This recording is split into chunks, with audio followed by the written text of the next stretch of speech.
اللہ کے نیک بندے جا رہے تھے سفر میں، پیاس لگی،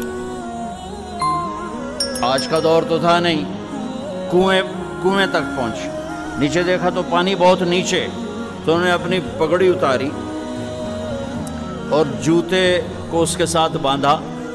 اور نیچے لٹکایا، تو پانی تک جوتا پہنچ نہیں سکا، تو پریشان ہو کے بیٹھ گئے، اب کیا کروں؟ اتنے میں ایک ہرن دوڑتا ہوا آیا، اس نے آ کر نیچے دیکھا پانی، تو ہرن تو وہاں جا نہیں سکتا، تو اس نے یوں اوپر دیکھا، اے پانی والے بے زبان ہوں پانی پلا، تو پانی ابلتا ہوا اوپر اٹھا اور منڈیر کے آ کے برابر لگ گیا۔ ہرن نے پانی پیا، ہرن کی طفیل اس انسان نے پیا، ہرن پیچھے مڑا، پانی نیچے گیا،